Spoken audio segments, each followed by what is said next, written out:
설교의 제목은 돌아보아 좋게 하시는 하나님이라는 제목으로 말씀을 살펴보려고 합니다. 먼저 역대하 36장을 한번 볼까요? 역대하 36장을 보시면 시드기야 왕이 등장을 합니다. 많은 분들이 좀 궁금해하시는 것 같습니다. 목사님, 언제 이 이스라엘 열왕의 역사가 끝이 나나요? 들어봐도 이름이 너무 헷갈리고 너무 인물도 많고 중간에 선지자들도 등장해서 좀 힘들어하시는 분이 많은 것 같습니다. 여러분에게 위로의 소식을 전합니다. 곧 끝납니다. 9월 마지막에 이제 끝이 나게 될 겁니다. 그래도 여러분, 우리가 마지막 왕의 이름은 외워야 되지 않겠습니까? 마지막 왕의 이름은 뭐죠? 제 얼굴을 보지 마시고 본문에 나와 있습니다. 11절을 보니까 뭐라고 나와 있죠? 시드기야라고 나와 있습니다. 그래서 외우기 쉽게 시들시들 하다가 사라졌다 해서 시드기야라고 외우시면 됩니다. 그래서 남유다 마지막 왕의 이름은 좀 우리가 외워야 되지 않겠습니까? 이 시드기야 왕이 언제 왕이 올랐냐면 21세에 올랐는데 11년 동안 다스렸다고 합니다. 그런데 문제는 하나님이 딱 진단하셨을 때 이렇게 진단하셨다는 거죠. 악을 행했다라고 성경은 알려주고 있습니다. 이게 문제죠. 분명히 자기 조카인 여호야긴 왕이 딱 3개월 10일 100일 동안 왕위에 올랐는데 악을 행해서 끌려간 것을 봤습니다. 그러면 정신을 차리고 나는 좀 잘해야겠다고 생각을 해야 되는데 이 왕도 역시 악을 행해서 아주 비참한 최후를 맞이합니다. 여러분, 우리가 나중에 살펴보겠지만 망해도 이렇게 망할 수가 없고 이렇게 정말 처참하게 자신의 인생이 비극으로 끝난 왕은 정말 이 시드기야 왕을 제왕으로 찾아보기 어려울 정도입니다. 왜냐하면 자기 눈앞에서 자기 아들들이 적군에 의해서 죽임을 당하죠. 그걸 보자마자 자신은 두 눈이 뽑혀서 바벨론으로 끌려가고 거기서 후회하고 자책하다가 비참하게 최후를 맞이한 사람이 바로 이 시드기야 왕입니다. 얼마나 악을 많이 행했는지 하나님이 계속해서 예레미야 선지자를 보내시고 또 중간에 사람을 보내시고 아무리 타일러도 듣지를 않습니다. 이 시드기야 왕은 참 묘하게도 궁금한 게 많습니다. 그래서 이 바벨론 이 군대가 포위했을 때 예레미야를 부르죠. 그 기도해 주라고 얘기합니다. 좀 나를 위해서 기도해 주라. 도대체 적군들이 쳐들어왔는데 어떻게 해야 될지는 모르겠다. 기도도 요청하고 또 망할 것 같으니까 또 예레미야 선지자를 몰래 부릅니다. 그리고 하나님이 뭐라고 말씀하시는지 좀 나한테 몰래 알려주라고. 그래서 예레미야 선지자가 딱 한 가지를 알려주죠. 항복하면 살 수 있습니다. 왕이 항복하고 성문을 열면 전 수치와 조롱은 당하겠지만 왕도 살고 백성도 살고 다시 기회가 주어집니다. 이렇게 얘기를 했는데 또 안 듣습니다. 안 듣는 이유가 왜 안 듣냐면 사람들이 나를 뭘로 보겠냐. 지금까지 버텼는데 내가 항복하면 사람들이 나를 뭐라고 생각하겠냐. 그래서 체면 때문에, 채통 때문에 거절하고 비참한 최후를 맞이하게 되죠. 여러분, 시드기야 왕을 묵상하면 우리 모습과 너무 똑같습니다. 어쩜 그렇게 체면을 내려놓지 못해서 마지막 순간까지도 못 내려놔서 비참한 경우를 맞이하는 경우가 얼마나 많이 있는지요. 근데 여러분, 성경을 한번 볼까요? 12절을 보시면 성경은 놀라운 이야기를 들려줍니다. 역대하 36장 12절을 보시면 그의 하나님 여호와 보시기에 악을 행했다고 표현을 하죠. 근데 여러분, 거기다 네모를 쳐보실까요? 그의 하나님 여호와라는 표현이 나옵니다. 이렇게 악을 행해도 하나님은 그의 하나님, 시드기야의 하나님이셨다는 것이죠. 여전히 나는 너를 생각하고 있다. 나는 여전히 너를 향해서 두 손을 벌리고 두 팔을 벌리고 돌아오기를 기다린다고 표현하는 마음이 그의 하나님 여호와라는 표현을 쓰고 계십니다. 여러분, 얼마나 하나님이 안타까워하시는지 한번 15절 한번 보실까요? 그 조상들 하나님 여호와께서 그의 백성과 그 거주하시는 것을 아끼사 부지런히 그의 사신들을 그 백성에게 보내셨다고 알려주고 있습니다. 얼마나 하나님이 이 땅을 사랑하셨고 이 왕을 사랑하셨는지 선지자들을 수백 년 동안 보내셨고 마지막 멸망하기 전까지도 여러분 예레미야 선지자를 옆에 두셨죠. 여러분, 얼마나 하나님이 사랑의 하나님이십니까? 너무 사랑하셔서 그래도 바로 멸망시키지 않고 예레미야 선지자를 옆에 두셨습니다. 끊임없이 듣게 하시고 여러 가지 징조를 설명해 주시고 환상도 보여주시고 여러 가지 예능과 예표를 보여주셨죠. 근데도 듣지 않는 사람이 시드기야 왕입니다. 근데 하나님 뭐라고 말씀하시죠? 오늘 성경을 통해서 그의 하나님 여호와라고 말씀하시죠. 13절 한번 볼까요? 또한 느부갓네살 왕이 그를 그의 하나님을 가리켜 맹세하게 했다고 합니다. 여호야긴 왕을 끌고 간 다음에 이 시드기야를 왕으로 세운 다음에 맹세를 시키죠.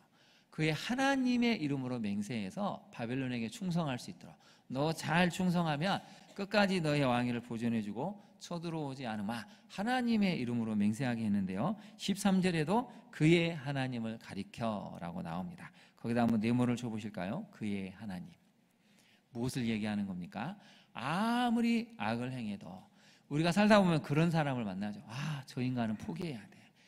저 인간처럼 저렇게 10년 20년 변하지 않은 걸 보니까, 저렇게 악을 쏟아내고 죄를 저지른 거 보니까 가정에서도 포기했죠. 학교에서도 포기하고 직장에서도 포기하고 교회에서도 포기해버릴 만한 사람이 있는데, 하나님은 그런 사람을 가리켜서 뭐라고 말씀하시죠?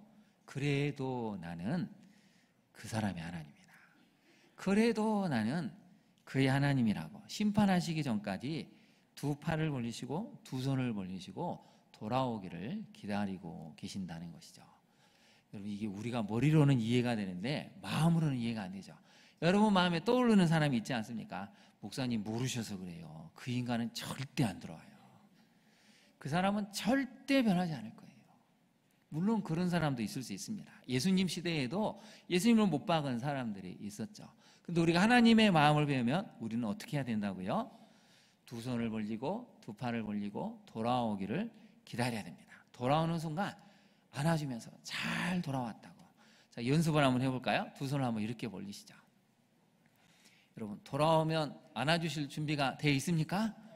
네, 자, 옆에 사람 바라보고 연습으로 해볼까요? 자, 옆에 사람 바라보시고 돌아오면 안아주겠습니다. 해볼까요? 시작. 네. 한 번 더 인사해 보실까요? 기다리고 있었습니다. 네, 손을 내리시죠.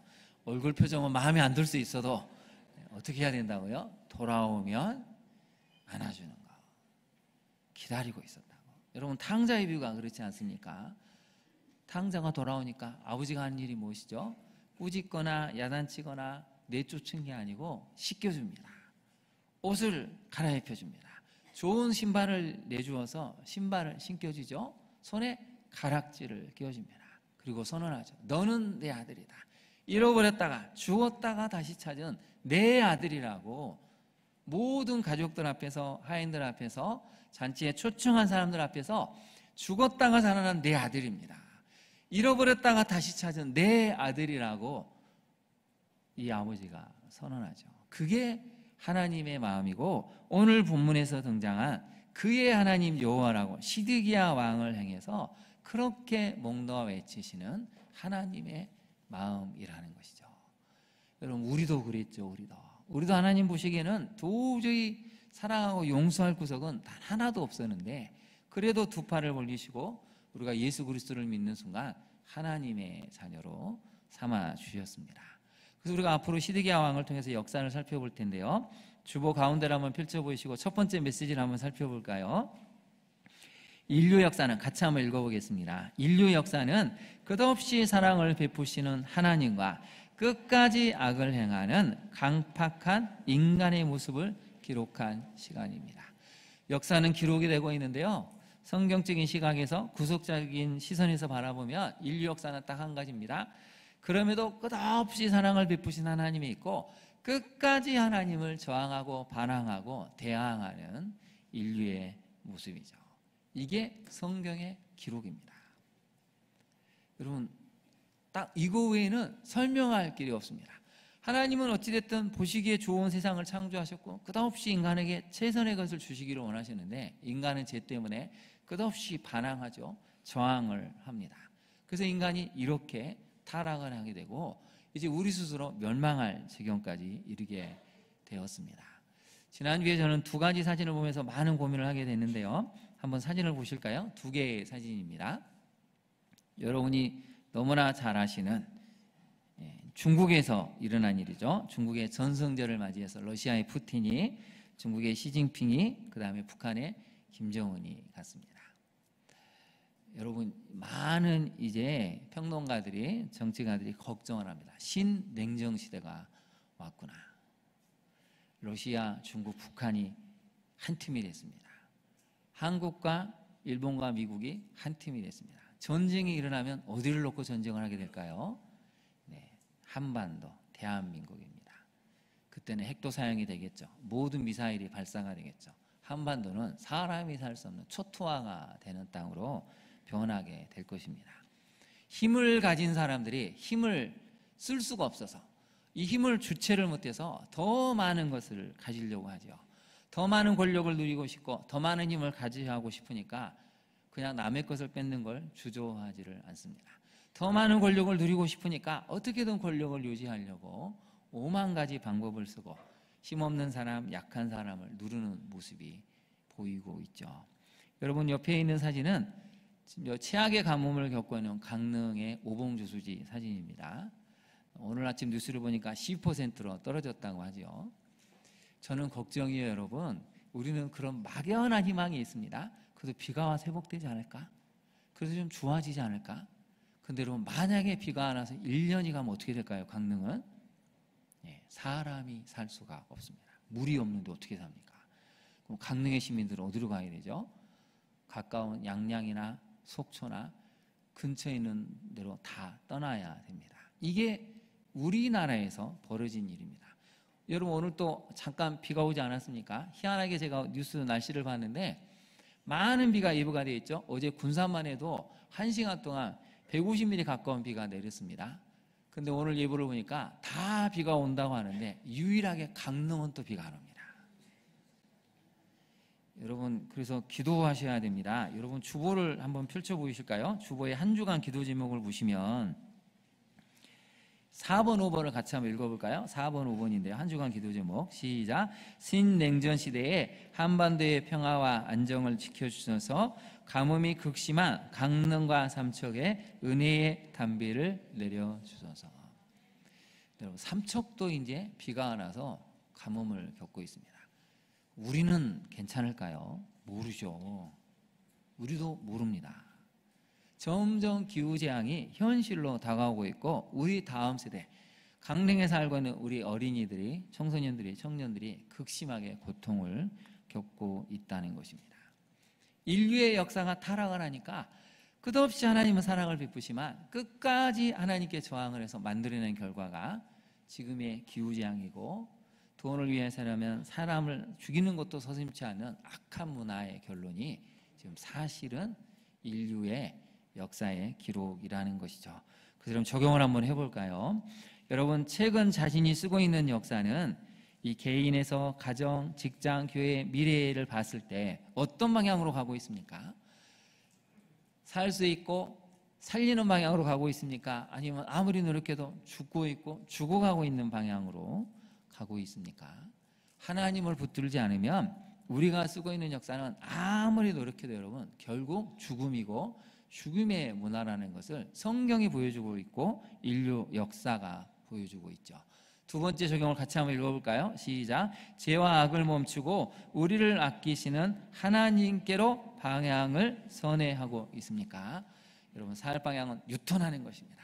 하나님께로 우리 인생의 방향을 턴해야 살 수가 있습니다. 아무리 노력해도 여러분 인간은 스스로를 어떻게 주체를 할 수가 없습니다.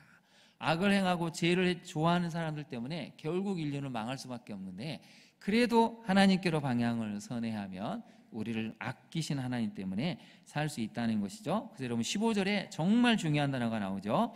그 조상들의 하나님 여호와께서 그의 백성과 그의 거하시는 것을 어떻게 했다고요?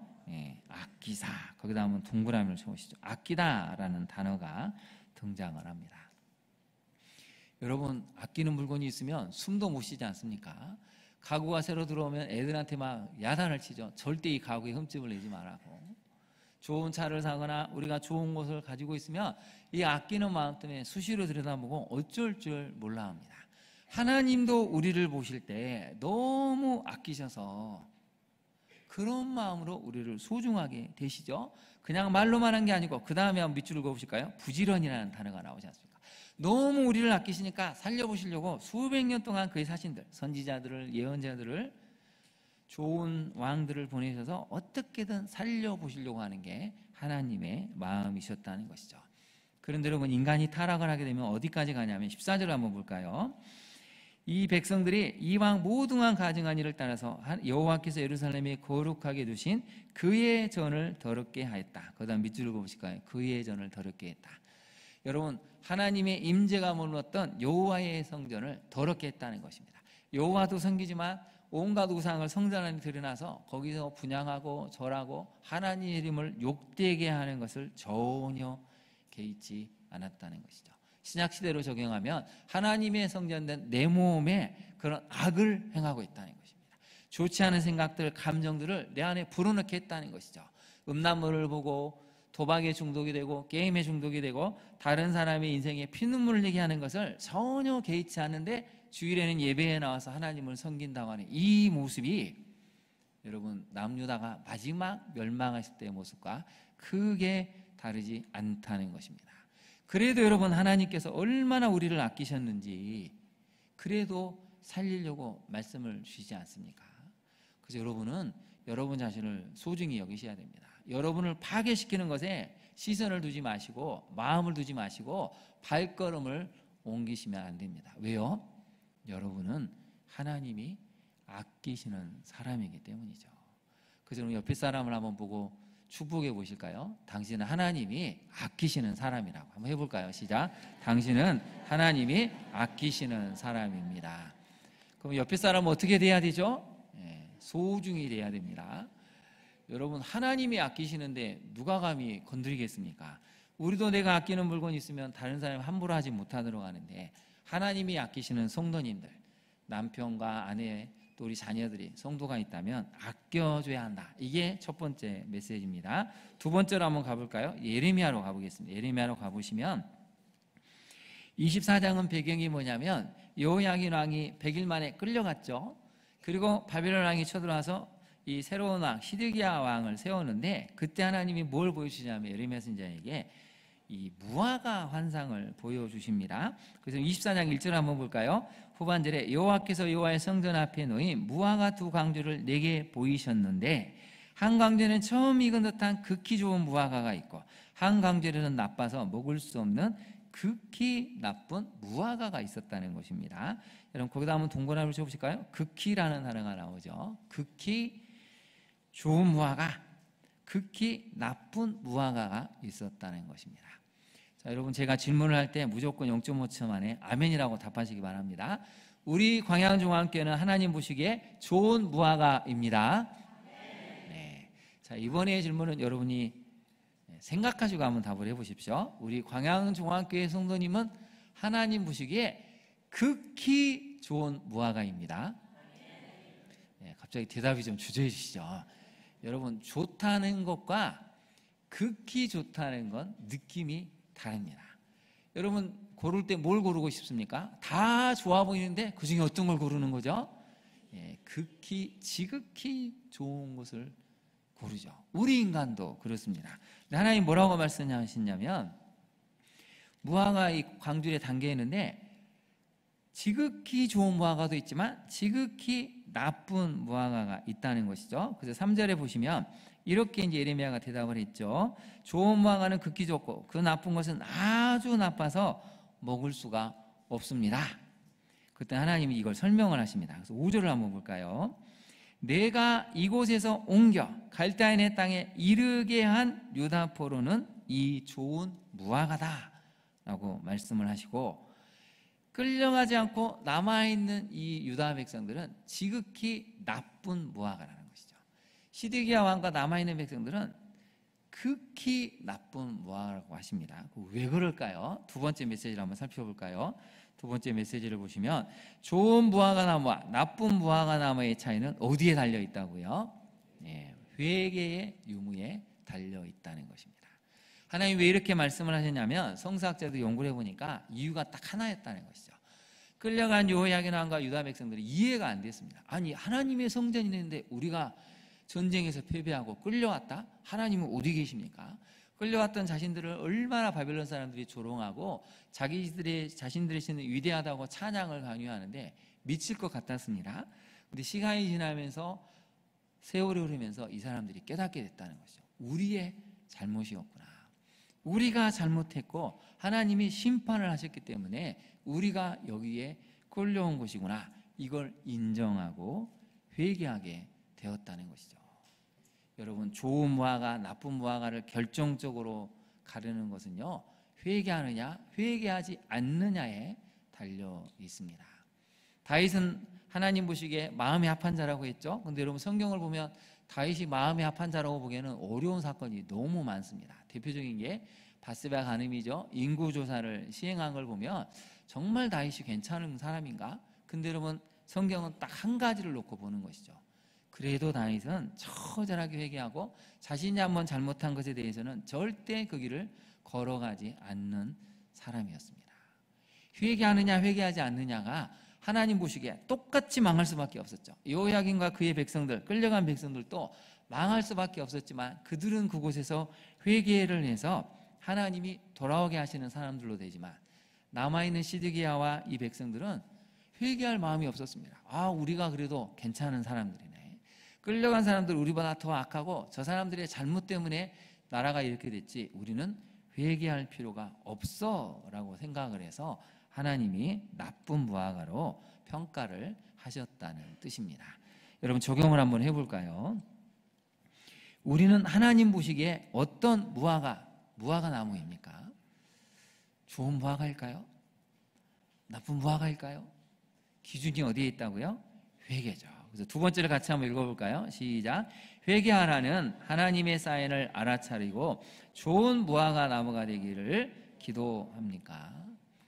여러분, 우리가 오늘까지 어떤 삶을 살았을지라도 오늘부터 회개하면 하나님이 좋은 무화과로 만들어 주신다는 것입니다. 그게 성경이 들려주는 희망의 메시지죠. 아까도 성경에 기록되어 있지 않습니까? 아끼다라는 표현은 아무리 악인일지라도 돌아오면 하나님이 아끼신다는 것이죠. 그런 악인조차도 하나님은 지금도 아끼고 계시고 돌아오면 좋은 무화과로 만들어준다는 게 오늘 예레미야 24장에 들려주는 중요한 메시지 중에 한 가지입니다. 이제 마지막을 한번 살펴볼까요? 여러분, 지난주에 새벽기도 때도 한번 살펴봤지만 5절과 6절이 굉장히 중요한데 5절을 다시 한번 볼까요? 내가 이곳에서 옮겨 갈대아인의 땅에 이르게 한, 거기다 한번 네모를 쳐보시죠. 앉으신 분들은 내가라는 단어가 나옵니다. 하나님이 심판하셔서 사면초가의 상황으로 넣어버렸다는 것입니다. 희망도 없고 내일도 없고 미래도 없고 우리 자녀도 이제 돌아갈 기속은 전혀 없는, 우리 자손들의 미래가 전혀 보이지 않는 어둠의 땅, 칠흑 같은 어둠만이 있는 캄캄한 구덩이로 넣어버리신 것 같은 그런 상황이 생겼는데, 이것은 하나님이 하셨다는 것이죠. 근데 여러분, 그 다음 말이 중요합니다. 왜 이렇게 하셨습니까? 내가 이곳에서 옮겨 갈대아인의 땅에 이르게 한 유다 포로를 이 좋은 무화과 같이 잘 돌보시려고 잠시 그곳으로 옮기셨다는 뜻이죠. 그래서 여러분, 이게 아주 중요합니다. 그곳, 그 칠흑같이 어둡고 미래가 보이지 않고 한계 상황에 직면해서 꿈이랑은 꿀 수 없는 그곳에서 하나님은 잘 돌보아 주신다고. 그래서 여러분, 거기다 한번 네모를 쳐보실까요? 잘 돌볼 것이다. 이게 아주 중요합니다. 사람들은 끝났다고 말하죠. 이제 저 사람의 미래는 이제 끝났어, 저 사람의 가정은, 저 사람의 자녀는 이제 희망이 없을 거야 라고 완전히 무너졌는데, 하나님은 그곳에서 뭐라고 말씀하신다고요? 내가 이 좋은 무화과처럼 잘 돌보아 줄게. 이게 하나님의 마음이라는 것입니다. 그래서 6절을 같이 한번 읽어볼까요? 시작. 내가 그들을 돌아보아 좋게 하여 다시 이 땅으로 인도하여 세우고 헐지 아니하고 심고 뽑지 아니하겠고. 여러분, 뭐라고 말씀하십니까? 내가 그들을 돌아보아서 어떻게 한다고요? 좋게 해주신다는 것입니다.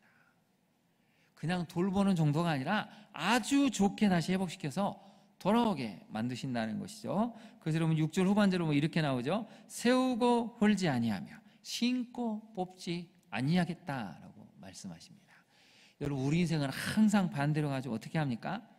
세운 것을 헐어버립니다. 심은 것을 뽑아버리죠. 하나님은 이제 반대로 해주시겠다는 것이죠. 헐은 데는 세워주겠다, 뽑아버린 데는 다시 심어서 나게 해주겠다. 이게 하나님의 마음입니다. 그래서 여러분 세 번째 메시지를 같이 한번 읽어볼까요? 시작. 하나님께서는 극한 환경에 처한 이들을 돌보시고 좋게 해주시는 분이십니다. 저도 요즘 성도님들의 상황과 형편을 많이 듣고 있는데요, 참 너무 마음이 무겁습니다. 이렇게까지 삶이 어려울까? 하루하루 견뎌내는 게 정말 기적이라 할 정도로 여러분 우리 교회 성도님 중에 너무 척박하고 힘든 상황을 겪고 있는 성도님들이 참 많습니다. 근데 오늘 하나님의 말씀은 뭐라고 말씀하신다고요? 내가 그들을 잘 돌봐주겠다. 잘 돌보아서 좋게 해주겠다고 말씀을 하십니다. 그래서 여러분 우리가 왜 기도해야 됩니까? 성도님들을 위해서 기도하면 하나님의 마음이 어느 순간 우리 마음에 들어오게 됩니다. 그럼 우리가 때로는 그 마음을 딱 느끼는 순간 기도로 돕기도 하고 물질로 돕기도 하고 찾아가서 집안을 청소해주면서 자녀를 돌봐주는 그런 마음들이 우리에게 생기기 시작한다는 것이죠. 적용을 한번 해볼까요? 여러분 현재 한계 이상의 상황에 내몰려서 절망과 비탄 중에 있습니까? 도저히 앞이 보이지 않고 하루하루 숨 쉬는 것도 힘들고 버텨내는 것도 힘들고 더 이상은 뭘 해볼 수가 없겠구나, 죽음밖에 생각이 나지 않는 그런 절망과 비탄 중에 있으신가요? 우리 두 번째를 같이 한번 읽어볼까요? 시작. 그런 날을 찾아오셔서 돌보아 주시며 좋게 해주시는 하나님을 믿습니까? 여러분 그런 하나님을 믿습니까? 다 잃어버린 것 같죠? 내 잘못인 것 같기도 하고 내 실수 때문에 그럴 수도 있죠. 다 무너져서 세상 사람은 손가락질을 하는데 하나님은 다시 말씀하십니다. 그곳에서 내가 너를 돌봐 줄게. 잘 돌봐주고 좋게 해서 다시 돌아오게 해줄게. 그게 하나님의 마음이라는 것입니다. 그래서 여러분 7절 후반절을 한번 볼까요? 7절 후반절 이 표현이 나오죠. 그들은 내 백성이 되겠고 나는 그들의 하나님이 되리라. 거기다 한번 메모를 해보실까요? 이건 제2의 출애굽을 해주시겠다는 것입니다. 다시 한번 미션 임파서블, 도저히 불가능한 상황, 더 이상 희망이라는 단 1도 보이지도 않고 빛도 들어가지 않는 그곳에서 제2의 출애굽을 만들어줄게. 그게 하나님의 계획이고 뜻이라는 것입니다. 하나님은 지금도 여러분을 아끼시고 찾아오고 계십니다. 그러니 여러분 너무 절망하지 마십시오. 사람은 그렇게 할 수 없는데 하나님은 하실 수 있다는 것이죠. 그래서 여러분 5절 6절을 마지막으로 살펴볼까요? 내가라는 단어가 나오지 않습니까? 내가 이곳에서 옮겨 갈대아의 땅에 이르간 유다포를 이 좋은 무와 같이 잘 돌볼 것이라. 6절을 다시 한번 보시면 내가 그들을 돌아보아 좋게 하여 다시 이 땅으로 인도하겠다. 제2의 출애굽을 만들어줘서 세우고 헐지 않고 신고 뽑지 아니하겠다. 7절을 다시 한번 읽어볼까요? 시작. 내가 여호와인 줄 아는 마음을 그들에게 주어서 그들이 전심으로 내게 돌아오게 하리니 그들은 내 백성이 되겠고 나는 그들의 하나님이 되리라. 네. 아끼신 하나님이 여러분 곁에 계십니다. 잘 돌봐주시고 좋게 해주시는 하나님이 계십니다. 우리가 해야 될 일은 그분께로 가는 것입니다. 그분께로 가고 기도하고 부르짖으면 다시 하나님이 우리를 돌봐주시고 좋게 하시고 새로운 미래로 이끄십니다. 그런 하나님을 만나시는 이 가을이 되시기를 진심으로 축원합니다. 우리 함께 기도하도록 하겠습니다. 오늘의 말씀을 기억하시고 특별히 여러분을 아끼시고 돌봐주시는, 잘 돌봐주시고 좋게 해주시는 하나님이 여러분에게 말씀하고 계십니다. 나에게로 오라고, 나를 붙들라고. 사람은 할 수 없지만 내가 만들어준다고 하십니다. 여러분 자신의 인생을 위해서, 특별히 우리 자녀의 인생을 위해서 이 시간 간절한 마음을 가지고 주님의 이름을 3번 부른 다음에 기도하도록 하겠습니다. 주여, 주여, 주여. 주님, 하루하루를 견뎌내기 어려울 만큼 극한 환경에 내몰린 우리 많은 이들이 있습니다. 주님, 우리가 어떻게 해야 될지 몰라 하루하루 숨쉬는 것이 버겁고 오늘 하루를 또 어떻게 살아야 될지, 눈을 뜨면 자녀를 보면서 또 내 자신을 보면서 눈물과 한숨이 지을 때가 얼마나 많이 있는지요. 그런 극한 상황에 이른 우리를 기억하시고 오늘의 말씀을 기억하며 하나님이 우리를 다시 한번 일으켜 세우시고 잘 돌봐주시고 좋게 하신다는 이 말씀을 붙들고 오늘 또 살아가기를 원합니다. 주님, 마음의 우울함과 무력감이 있는 성도들, 너무나 극심한 환경 때문에 절망 가운데 있는 성도들을 주님 찾아가 주시고 위로하여 주옵소서. 하나님이 돌봐주신다는 이 말씀을 믿고 다시 한번 일어서서 용기 있게 우리에게 주신 인생을 살아갈 수 있는 힘을 허락하여 주옵소서. 하나님의 때에 하나님의 돌보심으로 많은 도움을 경험하고 또 이 시대에 기적을 베푸시는 하나님을 경험하여 다시 한번 새로운 제2의 출애굽을 경험해 갈 수 있는 우리 자녀들과 우리 인생 되기를 원하오니 주님 도와주옵소서. 이 가을이 하나님의 돌보심으로 인해서 아끼시는 하나님으로 인해서 다시 한번 새롭게 인생을 꿈꾸며 살아갈 수 있는 우리 모두가 되기를 그렇게 인도하신 하나님을 기억하기를 원하오니 주님 우리를 그러한 은혜의 자리로 인도하여 주옵소서. 우리 모두를 그렇게 하실 하나님을 찬양하며 예수님 이름으로 기도합니다. 아멘.